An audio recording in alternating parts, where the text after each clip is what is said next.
Hello, welcome everybody. Just going to give it a couple more minutes while others join.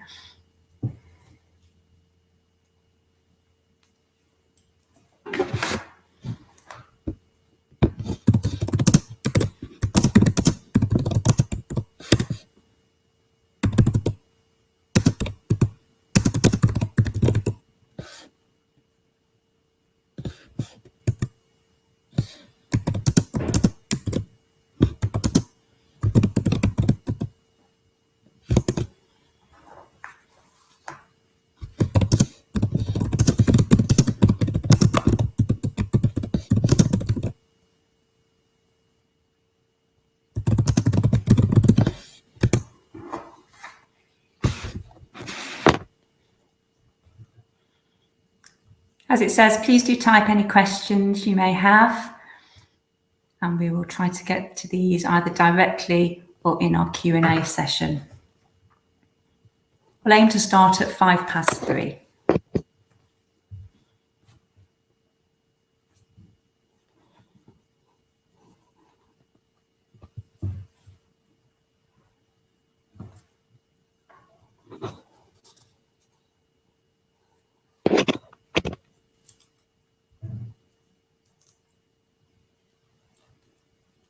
Thank you for those who are still joining us. Good to see you here. Thank you for joining us on this Monday afternoon. Just waiting a couple more minutes and then we'll start at 3:05.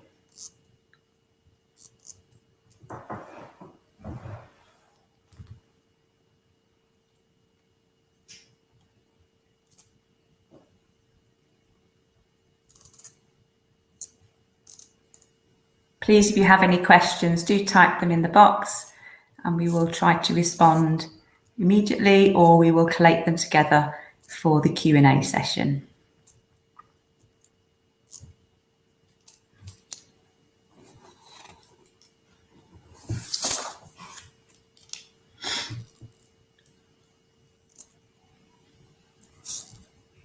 Hello to those still joining us. We're just about another minute and then we'll start.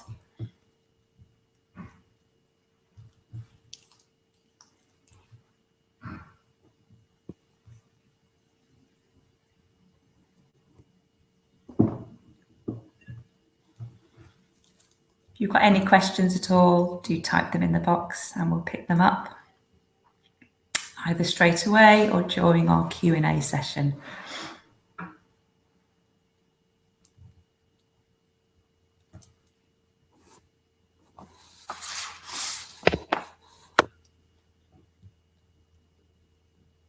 think we've still got a few more people joining us.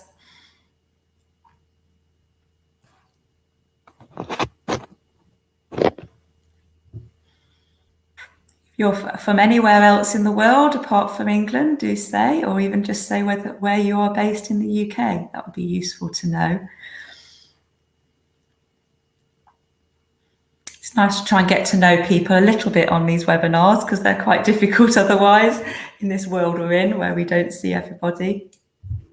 So I think I'll start now. Obviously, some people may still be joining throughout the session, but that's absolutely fine.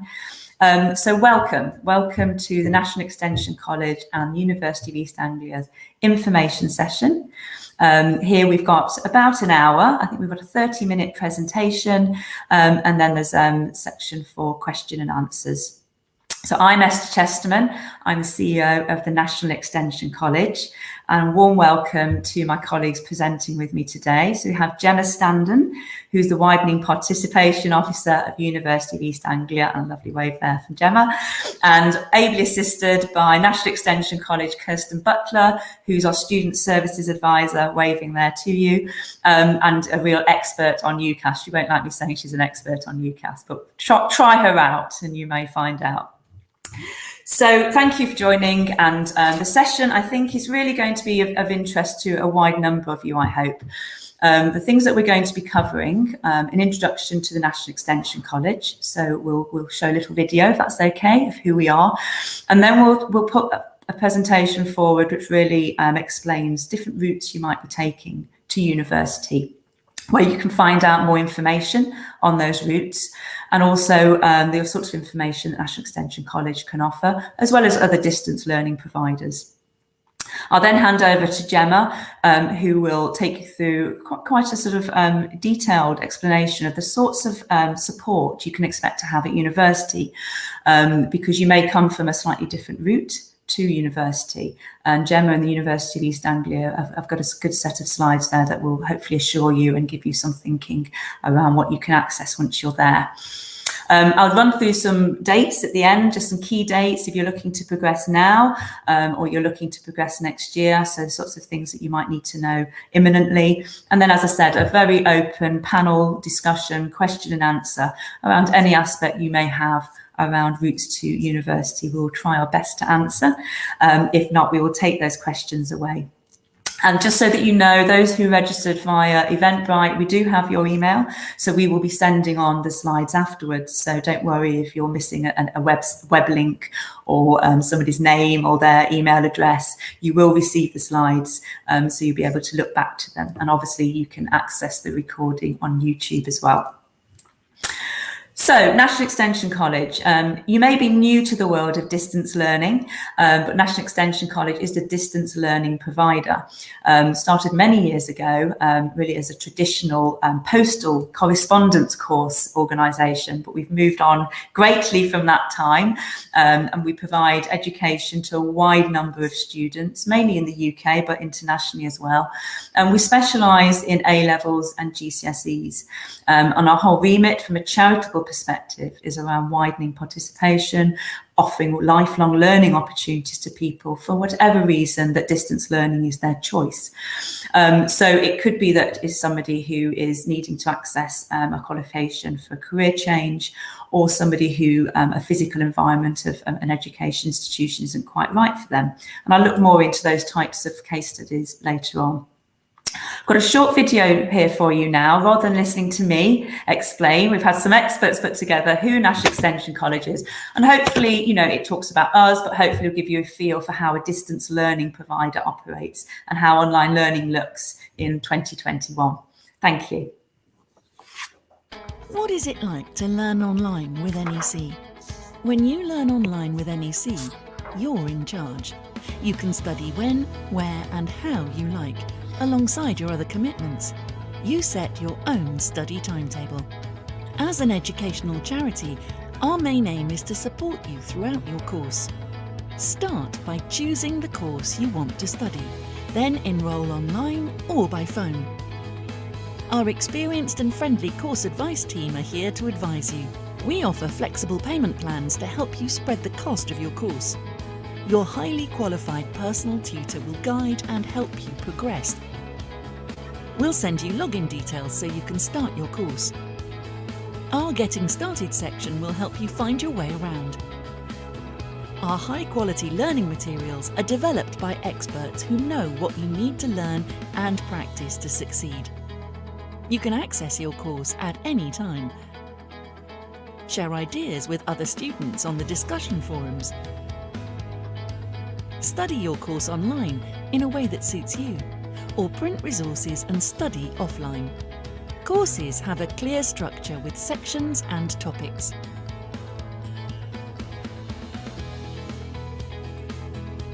At the end of each section, you'll complete and submit an assignment to your tutor.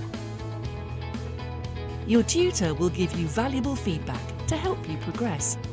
Assignments give you essential practice in answering exam-type questions. We can mark non-examined assessment, such as coursework and practical science endorsements. When you've completed the course, you'll have achieved your goal and valuable skills as an independent learner.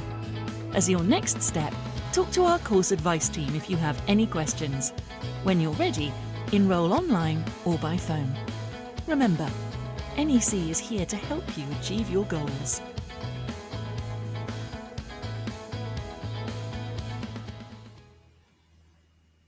Thank you. So just a short video, but hopefully gives you an overview of what a distance learning provider does and how National Extension College could help you in your route to progress to university.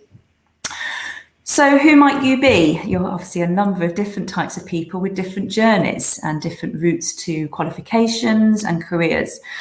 So why would you consider a distance learning provider as a route to university? Well, for many people, it's not necessarily a choice. It's something that fits mainly with their life. It could be that for many reasons you've got difficulties around accessing a physical environment, maybe geographically, or maybe because you're working. You may be caring for younger or older dependents, or you may have a different route into a career that you're looking to achieve. I have a personal experience with my own son, who is an elite sportsman. He couldn't access education in a normal way. So he actually studied online and studied for A-levels. And he is actually now at UEA, continuing his studies with UEA. But I know of many people where distance learning has really offered them a route towards a different career or a different qualification suite. So it's for everybody, and you'll have your own personal journey. I think the video probably showed you key things around flexibility. So you can study in a way that suits you, around the support that we offer, and really around the options that it gives you, around the other commitments you may have in your life or the difficulties that you may have to overcome. And you can really study at a pace that suits you and in a time that suits you as well. So choosing the right course for you, as I said, with GCSEs and A-levels, as many national extension colleges and many distance learning providers are. The options that we're looking at today are qualifications that you will be looking to go to university to progress into a profession, or qualification that will lead you into a new career. It can be quite complex. Some of the ones I've got up on the screen there do require minimum types of qualifications for you to succeed. So they do require minimum GCSEs, A-levels for you to progress into your degree. So National Extension College has put together a wide range of career guidance documents, which are freely available on our website. And you can look at these, download them, and really it gives you an understanding of the types of qualifications you'll need to access the degree and therefore the career that you're looking to. It's also worth looking at many universities. Many universities have a really wealth of information on their website, which will really guide you around your choice.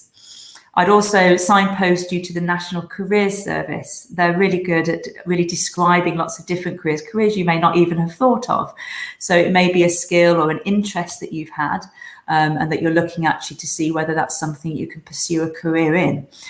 So the National Careers Service really has a good lot of information. It's completely free to you to access. If you have decided on the qualification and the undergraduate degree that you're looking to progress onto, then your next choice will be around which university you'd like to study with. And the next section of this presentation is just going to look at university application and how that operates. But as a first choice, if you're thinking about university, again, look at the university's website. You'll get a feel for the type of university they are from their website. Also, many universities now have virtual open days. They've adapted really well to COVID. And actually, that's really helped many of our students who, because of commitments at home, can't actually access the university on the set days that the open day may be. But you can also visit the university often at a time that's not within their scheduled open days. There's other guidance that you can have as well. So there's UCAS, the Complete University Guide, Discover Uni, and the Good University Guide. And Gail, they'll give you lots of information around the type of university and the course that you would look to progress to. I'm just going to talk about 3 different case studies. It's really nice to try and bring to life some of the student journeys that we have. So the first one I'm going to talk about is a learner with us who's just finishing, and this is Darius. Darius is an adult learner, and he was looking to change career. And although he'd left school with GCSEs in science, he hadn't progressed with science onto A-level. So Darius, to move forward into his chosen career path, needed an A-level in biology, which he studied on our structured fast track, which is a year to do an A-level. And we're really pleased to say that Darius has been accepted into Swansea University's medicine graduate entry. So that's an innovative, accelerated 4-year medical degree. And that's somebody who was slightly later in life, looking to move and transition into a different career. Many people during COVID have been thinking about a different career path, and many have been exploring healthcare and other areas, just because obviously it's been in the news a lot and it's been something that's piqued an interest in them. The next one, really, a change of career can come about for any reason. The career you perhaps wanted to follow as a young child, which is the case study here with our next one, Anna, may not for some reason be the one that you can continue with, and Anna's was due to an accident. And it's an opportunity potentially to reflect, and which Anna did later in life after having children. She decided that actually becoming a nurse was something that was of interest to her. Anna needed to have some more GCSEs to actually move forward into her nursing degree. So many careers come about from varying different reasons and changes. And you may be noticing that in the workplace at the moment, there are some jobs that are becoming automated.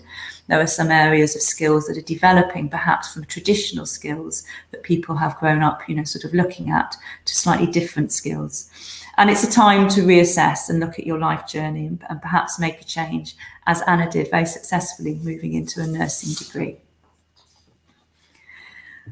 The next case study is Kaylee. So Kaylee's keeping her options well open. She's studying for an arts course, but also studying online for an A-level. So, and that's really difficult commitment for Kaylee to make sure that she can meet both of those. Studying for an A-level or GCSE along other commitments, they don't have to be another qualification. It can be, as I said, looking after somebody at home, or it could be working. It can be challenging. Distance learning set up for that allows you to work, care for dependents, or do something else within your time. And it can be a way of accelerating your learning, as we saw with Darius. Darius was somebody who wanted to really accelerate over a year. So distance learning sometimes can offer you that opportunity to complete your qualification and move to your chosen career a little bit faster than perhaps it would do if you were attending a more standard form of education. So you've decided on your career by looking at the wealth of information around, particularly sites such as ours or the National Career Service. You've looked at universities and you've decided on the universities you'd like to apply to. UCAS can be challenging to navigate if you've not come through a standard route. Because there's certain differences that it looks for. It's sort of set up mainly for people moving through a traditional sixth form or A-level college. But we, as all distance learning providers have made it very simple and straightforward. UCAS does have information on actually signposts the National Extension College from their website as a distance learning provider that they understand and work with. We have a good relationship with UCAS, and our information on our Moodle, which is our Learn at LMS, that's somewhere where you'll be able to access a lot of information regarding how to apply using UCAS.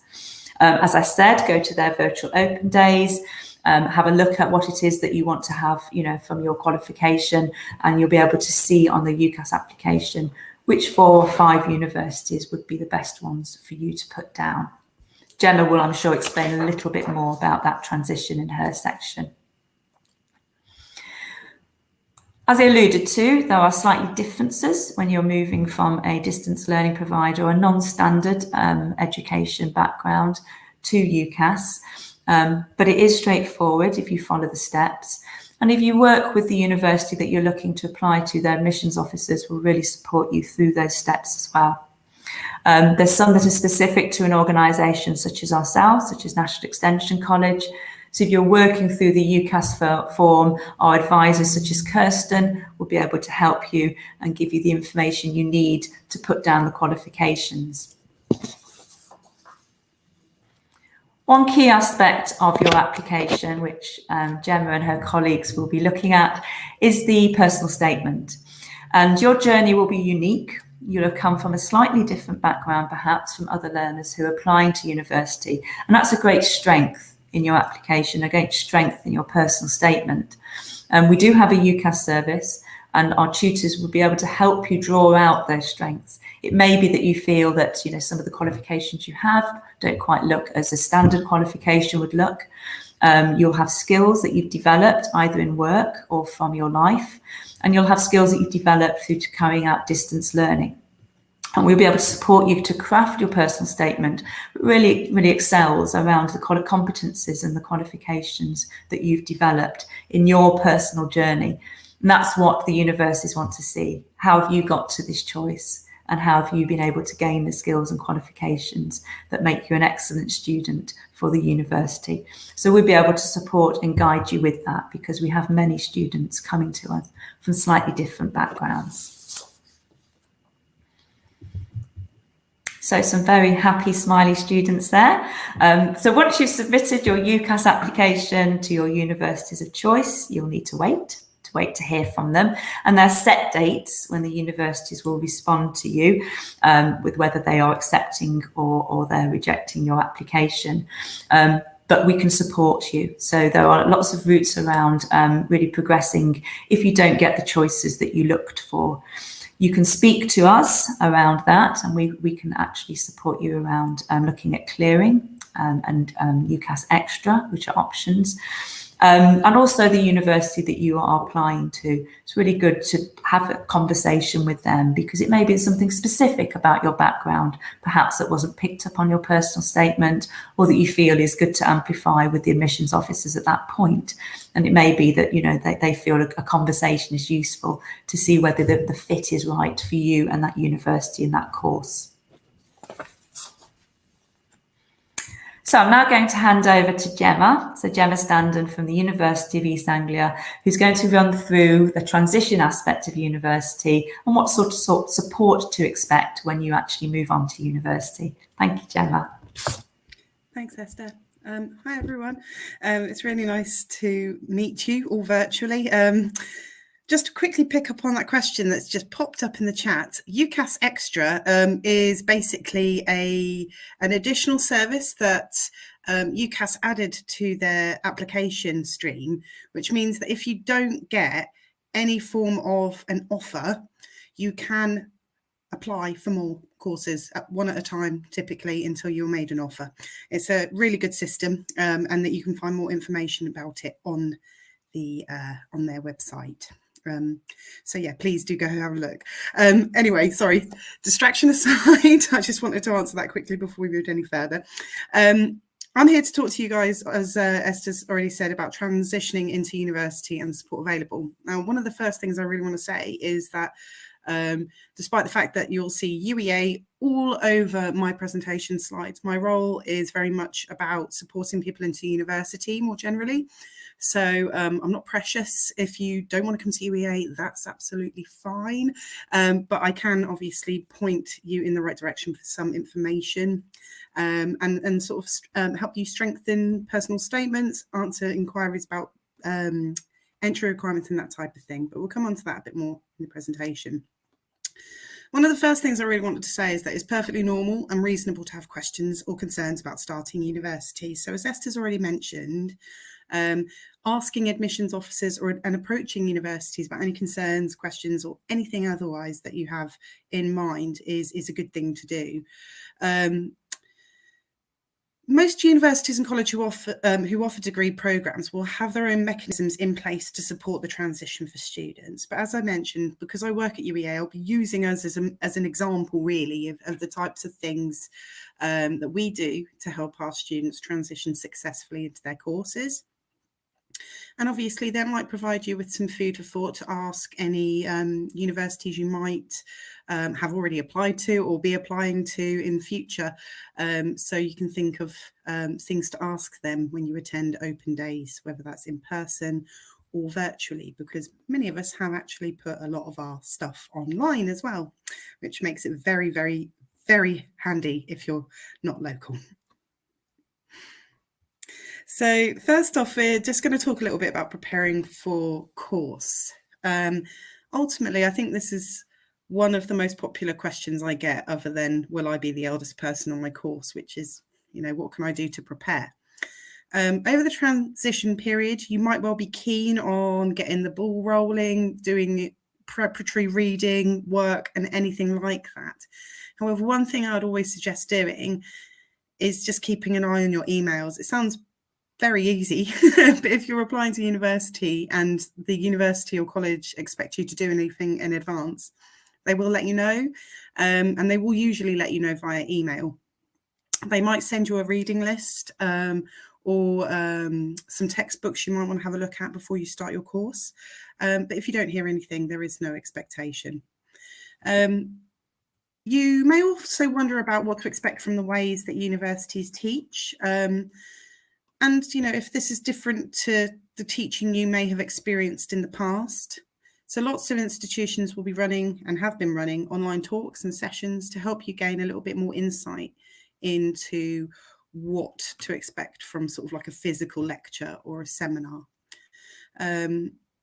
Obviously, Esther's mentioned about open days. Applicant days are a similar capacitive thing that you will be invited to somewhere down the line as well. Now, an open day is the sort of event that you can go to a university and ask lots of questions and get a feel for the place. An applicant day is a similar sort of thing, but it's a bit more course specific. So you will usually get to meet people who will be teaching you. You will meet students who are studying on the course. So again, you'll get to ask those types of questions that, you know, you might not get necessarily the same answer from an academic in terms of people's experiences, and just really get a feel for the type of thing that you're committing to doing for a number of years potentially as well. So that leads me quite nicely on to our MOOC, which stands for Massive Open Online Course. I might have got the O's mixed up there, but ultimately this is a free course on another distance learning provider's site, FutureLearn. And the University of East Anglia, despite writing it, this isn't something that you have to take before you start at our university. I just really stress that again. This is for anyone who's studying at any university. It just helps you prepare for what to expect from a lecture, what to prepare for, how to prepare for a seminar, how to critically assess reading. Just test some of those skills that you may be slightly out of practice with, or may just want to brush up on before you start your course. And again, just that insight can be really, really useful. It's completely free and it's broken up into bite-sized chunks, which are obviously optional for you to complete. So by all means, do have a look at this. It's a really great resource. And over the last year, I'm not sure if it still is open, but it's been open for the past year for people to enroll at a point that suits them. However, sometimes they do release the course in set blocks, so do go and have a little look. I'll send the link to Esther and Kirsten following the talk, so that can be circulated with the slides. Thank you.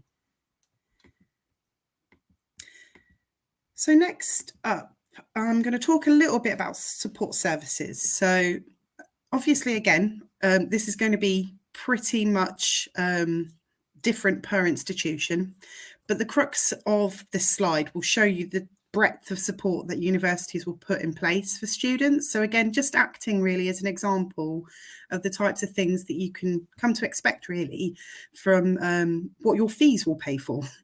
Because one thing to really note when you go to university, as a fee-paying student, the services that are available to students are available to you, which means that as part of your investment in your education, all the services and everything that comes alongside it are available for you. So do make sure that you make yourself aware of the breadth of support available. Especially when it comes to your well-being and making sure that you're looking after yourself, especially if you're looking after other things in life alongside your studies. So at UEA, we offer a whole range of talking therapies, well-being support through courses. We help people develop coping skills and strategies to help them manage their day-to-day tasks as well as their studies. We have disability support, so we have specific tutors to help people who have diagnosed specific learning difficulties or who have long-term health conditions that can occasionally get in the way of abilities to study. And where we can, obviously, we will support with things like disability students allowance, or disabled students allowance, sorry. And we'll provide help with assessment for specific learning difficulties. So that's, again, just a little bit of one of the teams in the support services roles in supporting students. Many students will be asked upon transition whether they need any additional help as well. So again, if you are someone who perhaps has a diagnosed SBLD, or you think you may well need a little bit of extra support, you can absolutely contact the teams who will be providing the support to talk about getting those things in place before you start. In terms of student life, this is obviously the section that sort of looks really at your sense of belonging within the institution you choose to study at. So we have support for international students specifically, and as well as a global support team. So if you're an international student, and I note from the wonderfully broad range of geography in the chat there, that you may well be thinking about coming to the UK to study potentially. There are global support teams that can provide you information about scholarships, fees, travel. They'll come and meet you at the airport and that type of thing. And they can provide you with a whole insight into what to look for. We also have student life advisors and embedded team members that can help people, again, just make sure that they're finding their feet and really enjoying university life, because you don't just go to study, you want to have a bit of fun too. And for anyone who does live on campus, we have a residential life team. So again, it differs per university, but essentially we all want you to have a great time whilst you're studying at the institution that you're studying at. So again, don't ever suffer in silence. If you're feeling slightly lonely, have a look at the support service, because they will be able to signpost and support you throughout. And then finally, and I'm not going to focus too much on this because I think I'll be stepping on Kirsten's toes a little bit, but this learning enhancement side of things within the university setting as well is there to support you guys. So they'll provide you with help with academic writing, referencing, maths and stats. And again, for those who may not have English as a first language, there is English language support as well. So myself, when I was a mature student at UEA, I took a BTEC pathway. I was not strong with essay writing, and I learnt very much on our learning enhancement team to sort of essentially point me in the right direction in terms of how to make my essays a bit stronger. Now, alongside that as well, we have sort of non-academic support and academic support as well. So you will each be given a named contact potentially at a university or college, where if you have any issues, you would go to that named contact. When I was studying on my degree, I had a personal advisor who would be my first point of call if I had any issues with my studies, and they would often signpost me. So again, if you are going to university, make a good relationship with your advisor, and if it's somebody that you're not necessarily getting on very well with, have a word with your school office.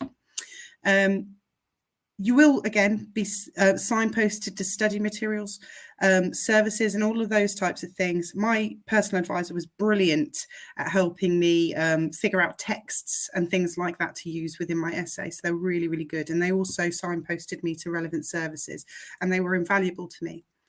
I've already mentioned the learning enhancement team, but you will see that this is sort of why the personal advisor is the first point of call at our particular institution, because they will often signpost you to those particular teams who can help you. But one very, very much underrepresented point of contact to make at a university or college is your librarian, funnily enough. So your librarian has access to programs and texts and literature and things like that that can support you throughout your time studying. And again, if you have any additional needs, such as specific learning difficulties, they do have such a thing as the Royal National Institute of the Blind Bookshare as well, which is a piece of software that essentially narrates a text to you. So again, it doesn't necessarily mean if you're hard of sight, you can't access that. If you find it easier to be dictated to because of a specific learning difficulty, then again, these types of things exist to support you throughout your studies. Now, the non-academic side, sorry, I got my words mixed up from the last one. The Students' Union, which is what that lovely acronym at the top there means. I'm sure Esther will verify that UEA can stand for University of Eternal Acronyms sometimes. We do love an acronym. So the Students' Union, as I mentioned, is a place that basically just looks after students. If you know what a union is, they look after you, and they hold an employer, or in our case, a provider, accountable for the decisions they make that can affect the student body. So our Students' Union provide a whole range of different things. And again, different universities and different unions will offer different incentives, but most of them are relatively similar to one another. So we'll just cover a few basics here. They provide you with training opportunities, support you with any issues that you may well be having with the university. For example, if they were to change something in your timetable that really, really affected you, you could always speak to the union about it for them to raise it on your behalf if you didn't want to yourself. They provide you with social opportunities. So, for example, our Students' Union have over 250 clubs, sports clubs and societies that students can get involved in, who each hold events and socials throughout the year. Throughout the lockdown and everything, they've been doing all of that virtually as well. I've already touched upon the fact that we support with concerns around your education, but they also provide support with housing, further support for wellbeing, disability, and also offer a system where if you're concerned about anything to do with the university, you can report it anonymously as well. So there's lots of different mechanisms that universities and unions will put in place essentially to support you and make sure that you're comfortable and happy throughout your time at university. And one last point really before I signpost a few bits and pieces that I can sort of give you as a takeaway from today. But Buddy SU is a really fantastic scheme that, again, a lot of universities will offer a similar variation to. We're big fans of peer support, which means that we are very, very much into our students helping each other. Our buddy program would essentially take a first-year student and match them with a mentor in their second or third year, possibly of the same degree, or it could be that you're matched with somebody based on interest. So you might be matched with somebody based on the fact that you're both mature students or that you commute. So ultimately, again, Buddy is a really great thing to look into. It's a really nice way as well if you're feeling a bit nervous and you want to join a club or society and you have a shared interest with somebody, they can potentially come along with you for that first time and help you break the ice. So again, just keep an eye out for those types of things. And we've got a scheme as well called PAL. It's very similar, but instead of having a mentor, you would have a tutor, and it's subject specific, meaning that you would obviously be matched to somebody within the same subject as you who would help you with the study side of things. And again, lots of different universities will offer these types of schemes. They might be called slightly different things, but do have a look. And ultimately, if you do have any questions, we have got lots of different resources available on a hub online, which is completely free to use and that you can drop in and have a look at any time. In there, we've got videos, including a UCAS tour. So it takes you on a tour through the application form. And we also do the same thing with student finance forms as well, because so much of the language can be a bit tricky to understand sometimes. But obviously, you've got the amazing support of the NEC staff if you decided to go down that route as well. The other things I'll mention in here, we've got student experience. So we've got student live talks from students who are currently studying mental health, nursing at UEA at the moment, as well as other students who commute. And there's just loads on there. I'm not going to list them all because I'll bore you all to death, but ultimately, please do go and have a look. And then finally, all that's really left for me to say is that I provide a service for anyone who is considering university, and I say university generally, not just us. You can ask me questions through our UEA website or get in touch with me directly on my dedicated email address, which is maturestudents@uea.ac.uk.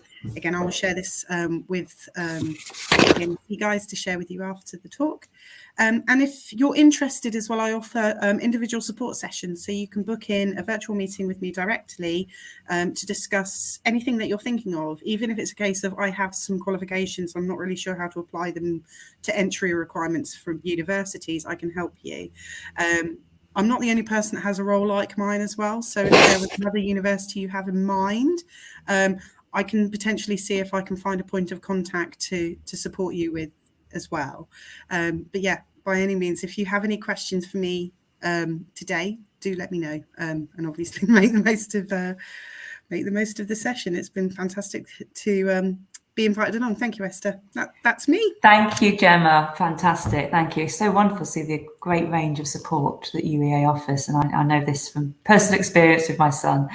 I wonder if we just pick up a couple of questions that came up just as you were talking, Gemma, if that's okay. And I'd just really like to thank those who've shared, quite personal elements around themselves. So very much appreciate it, because it's obviously helpful for others who may have a similar type of background. Claire's question just around social anxiety, we don't need specifically to pick up on that, but thank you, Claire, as I said, for sharing that. Gemma, what sort of support would you be able to provide at UEA? And I know this is UEA specific, but I think the similar types of support that your daughter Claire may be able to access at other universities. It's a fantastic question. Ultimately, universities do support a lot of people that have various mental health or anxiety related issues. Ultimately, in many instances, if your daughter, for example, had issues with attending lectures because they have so many people in one place, that can be dependent on subject.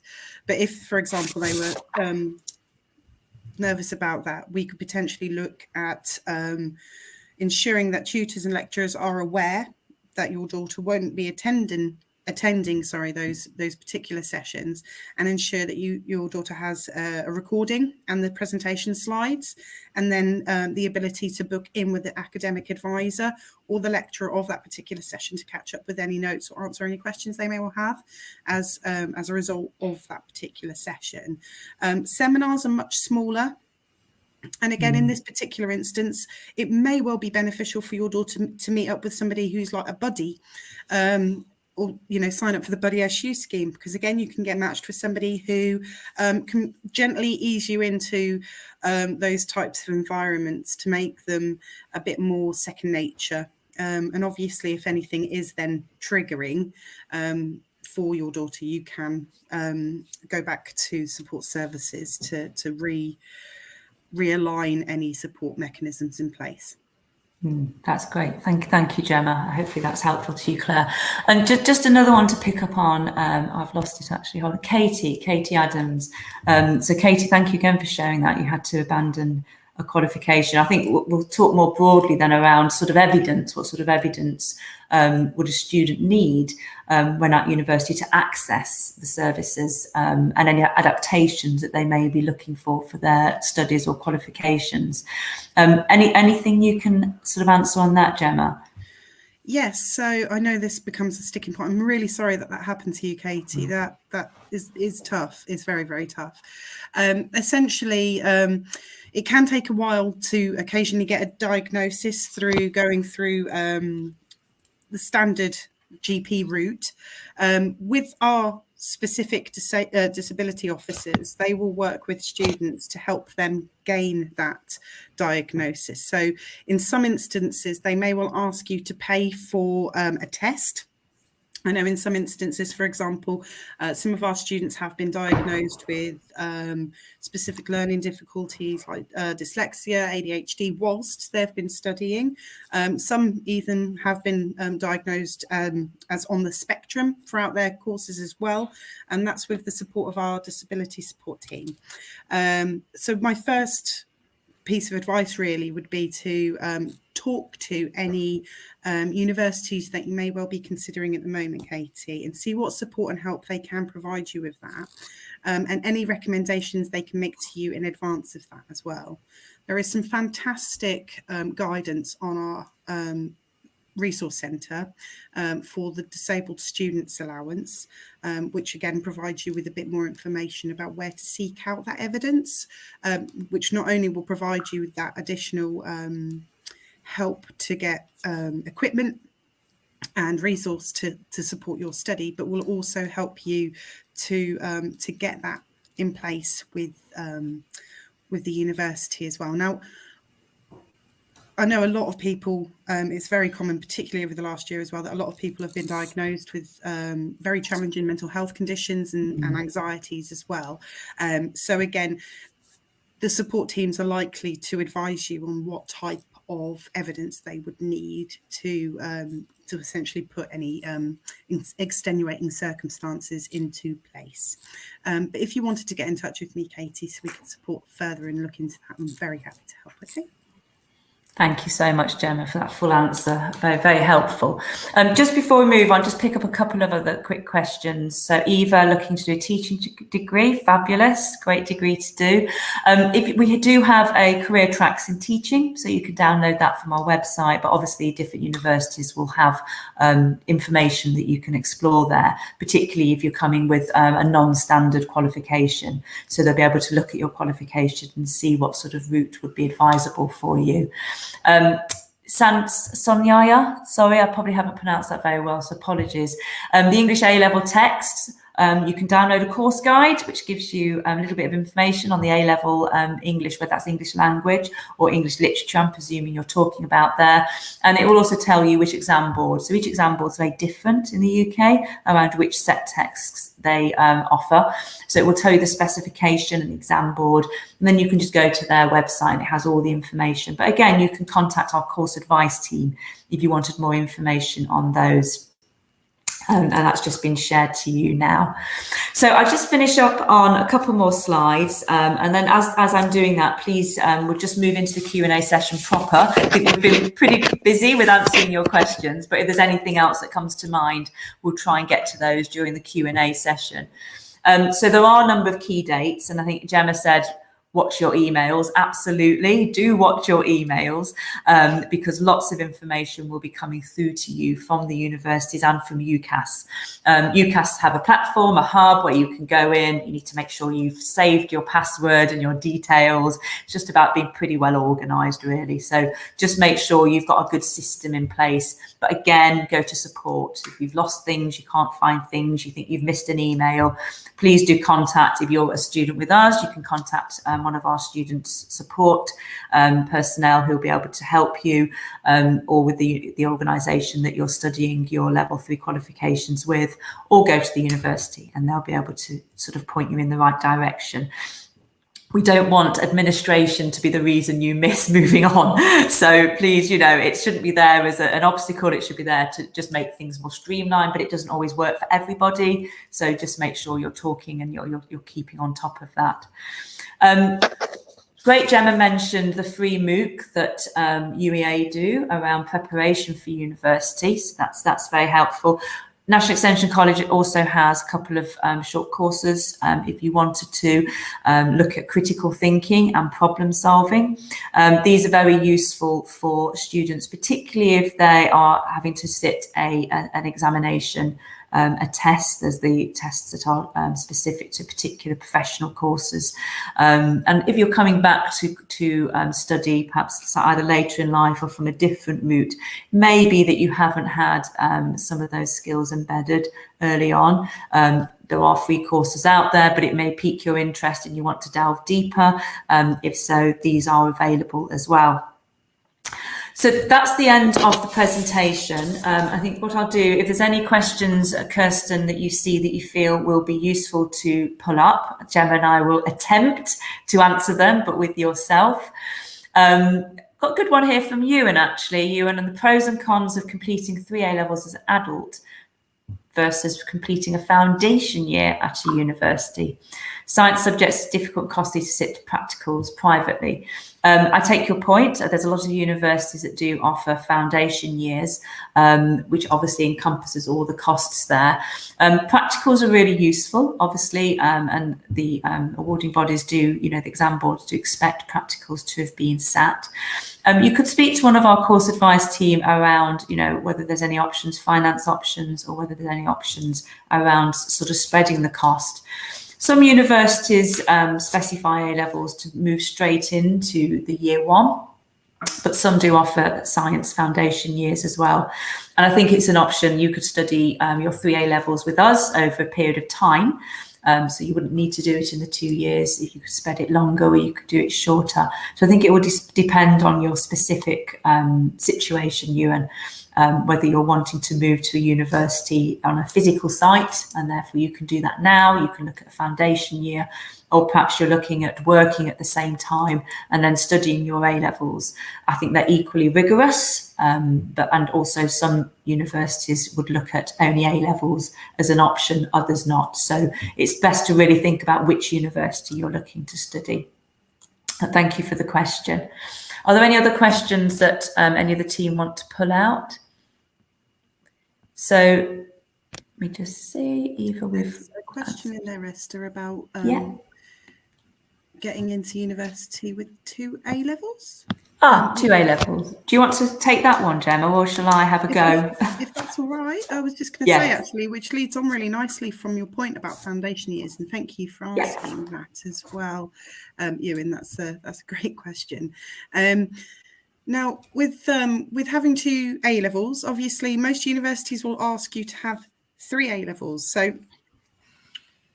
at UEA, we ask for specific grades. So we will typically ask for 3 A-levels at a certain grade, or BTECs, and we also accept access to higher education qualifications as well. Now, on a foundation year, that's potentially where you can gain entry with 2 A-levels with a particular institution like ours. However, some universities, in fact, a lot of universities will use UCAS tariff points instead. So a tariff point, and you can find the tariff point calculator on the UCAS website, and it's a great thing to go and play with, is where you can put your A-level grades in the subject, and it will spit out a number basically that tells you how many UCAS points your 2 qualifications add up to. Alongside any GCSEs as well. Now, do have a look at that against any universities that you may have shortlisted at the moment to see if you meet their entry requirements, or if not, you can always look at going back to NEC and doing a 3rd subject as well if that doesn't meet the course requirements in which you're looking to attend. Thank you, Gemma. Perfect answer. Hopefully that helped Poppy in her question. There's a specific one from Elizabeth around sitting our science practicals. Kirsty, is that something you can answer? Sorry, I've put you on the spot there. Scroll down and see if I can find it. So Elizabeth Moon Pies asked, how can I find support for sitting science, physics practicals in NEC? It's quite a useful one to ask for anybody. If you're studying privately as a private candidate, it doesn't necessarily have to be National Extension College. It could be another distance learning provider, just around how to access the physical practicals so that you make sure you're gaining those skills as well. There are various centres around the UK which will specifically offer just the practical elements, practical endorsement sessions that you can take outside of sitting the written papers. So it's worth just having a quick look on Google to sort of look up centres. I know there's one in Liverpool, and I think there's one in Birmingham as well. So just perhaps having a quick look around to see where those centres are available. Some of the courses are offered during holiday, sort of school term holiday time, so during half terms and things like that, so that people can fit them in around other educational requirements, or there are some that base them over weekends and things like that, so if you're working you can fit them in over weekends. So it's just worth having a quick look around on the internet just to see where those centres are available. Thank you. So yes, most distance learning providers work with examination partners. We have centres ourselves, so we can directly support you with most of the assessment, but the practical science practicals, where we do work with partners who'll be able to help you with that, so that you can go into university with that endorsement and with those skills. Shamin asking, what A-levels do you need to study creative writing at uni? I wouldn't know the specific A-levels. I don't know whether Gemma would know. She does. There you go. Yeah, I was going to say, as long as you are covering English in there, I would say is a key one. Again, if there's specific institutions you're looking for, go and look at the particular websites. UCAS is a fantastic, if you've got a UCAS Hub account, if you don't already, sign up for one. You can shortlist and favourite courses on there, and then it will ask in their entry requirements for any specific subjects. So, for example, and going back a little bit to Ewan's question as well in terms of foundation years. So, for example, on a science foundation year, regardless of the entryway that you took into university, they'd still expect you to have some science behind you before you went into a degree to study science. So it'd be a very similar type of thing with English. You'll find that the more broad subjects, like my previous subject of film studies, didn't ask for any particular entry requirements because it's unlikely that all places will offer a media or a film studies at A level, for example. Good, great answer. Thank you very much, Gemma. Hopefully that was helpful. Question come in from Sunil. Hi, Sunil. Your daughter hasn't quite got the breadth of subjects in her school. And it's a quick yes to your question. So we have many students who enrol with National Extension College to just do one A level for many reasons. It could be they just need that one to push them into a category for a particular degree. Or it may be, yes, that we do something that perhaps the local school isn't offering. We do have a wide range, such as art history, classical civilization. We do GCSE astronomy. So these are subjects that some schools, don't have the teaching staff or the facilities to offer. Your daughter is very welcome to come and study one of those with us. And then when it gets to the point of applying to university, we have a system in place with our UCAS service to enable that to work. I don't know whether there's anything you could add to that, Kirsten, around that aspect.